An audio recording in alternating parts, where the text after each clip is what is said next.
Hey everybody, here we are back with some World of Tanks replays. This time we're watching Hellsau play his T49 on Lakeville. Now, you're going to have to excuse any background noise that starts up during the course of this video. It's actually quiet out for now, but we've had basically 3 days of biblical storms. And so it might start pouring down any moment. I just hope you'll be able to hear me over the sound of the rain. I should have recorded this many weeks ago, when it was actually still decent out, but oh well. Time to roll out. I've been playing some World of Warships and getting some recordings from that, which will probably come up sometime after this. The replay feature in Warships isn't really that good yet, and so I can't really get the kinds of videos out of it that I'm after, but something's better than nothing, I guess, so I'll put them up at some point. Anyway, Hellsau goes straight down the middle, runs into the enemy Bulldog, and puts a snapshot right into its front. Unfortunately for him, he doesn't one-shot the Bulldog. In fact, he only does 388 damage to it. So not the best start.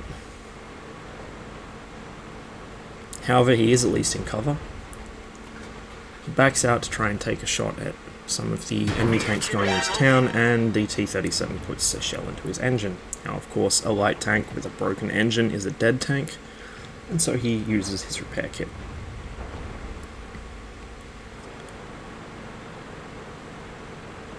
You can see so far that Hellsau's team is really not pushing town nearly as hard as they should be.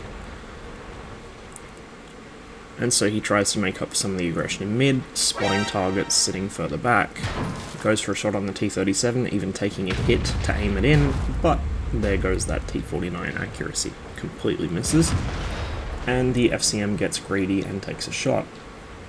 Now that was a terrible, terrible mistake on the part of the FCM, because now he's pushed into a position he can't easily pull himself out of, and boom, there he goes.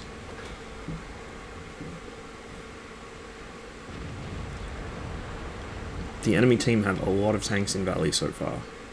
You'll notice the two T-54s in middle actually, making themselves really useful.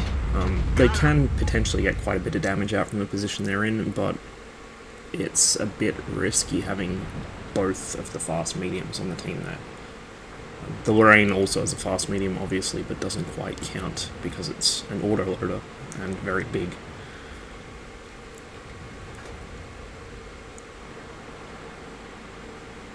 One of my favourite things about either playing with Hellsau or watching his replays is the fact that he just endlessly talks shit to the puppies.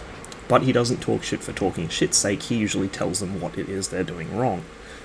Of course, they're puppies, so they're not going to learn anything from it, and even telling them is of questionable value, but at least he tries.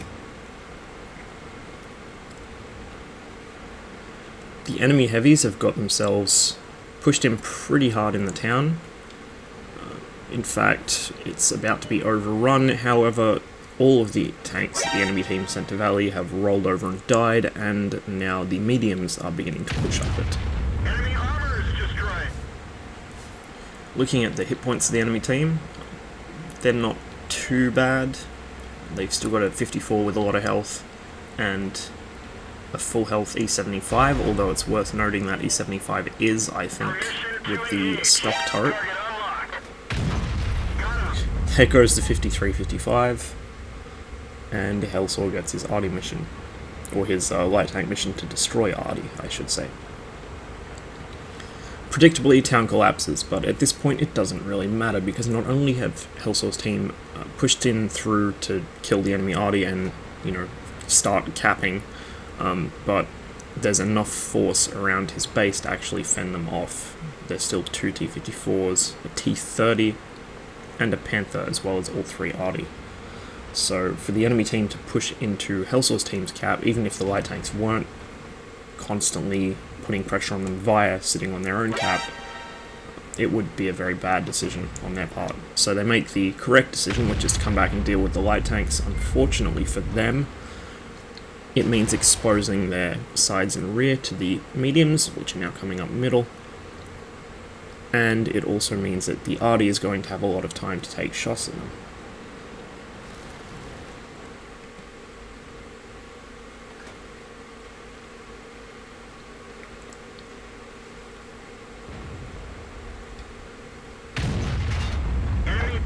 One of the wonderful things about the T-49 is that it's very good at cleaning up low health tanks, because you don't really need to worry about whether you're going to bounce off somebody or not, you just need to hit them.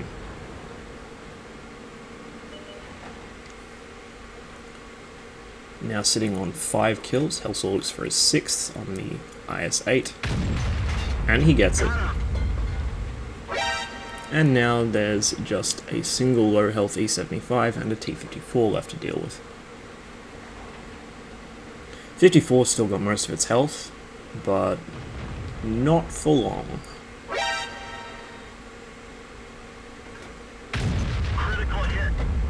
Not a real big hit there from Hellsau. It looks like the tracks ate most of it, but the 54 is now in a pretty bad position. Friendly 54s are pushing up, or one of them's pushing up through mid, one's pushing up through the town, so it's all over. Enemy armor is destroyed. Cool 2500 damage, and 7 kills in a light tank, including the enemy arty, which got him his mission, and a pretty good example of just what this tank can do when it's allowed to survive through to the late game, when everyone's low enough on health to be one-shot by it. Also a good example of why Valley pushes are fucking retarded.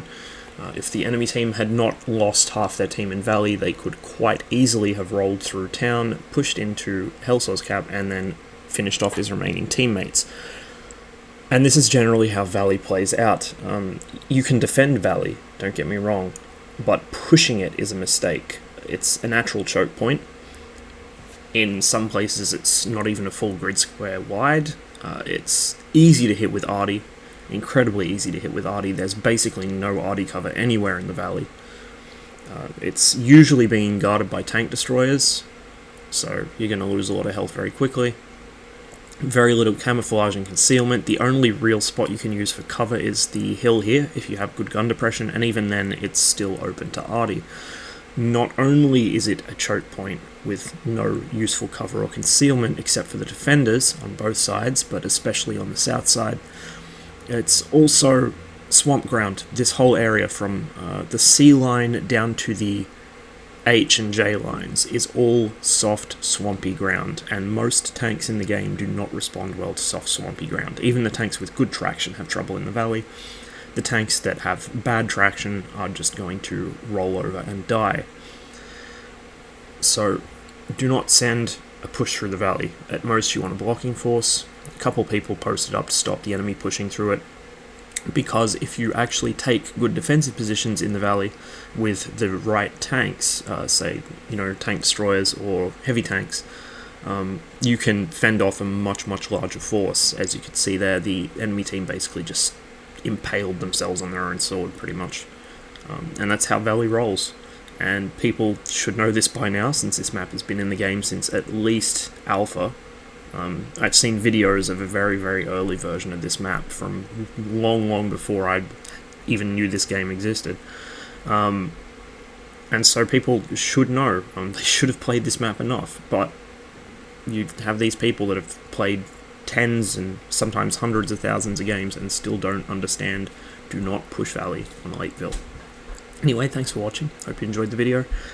And as ever, there will be more on the way, so stay tuned for that. See you on the next one.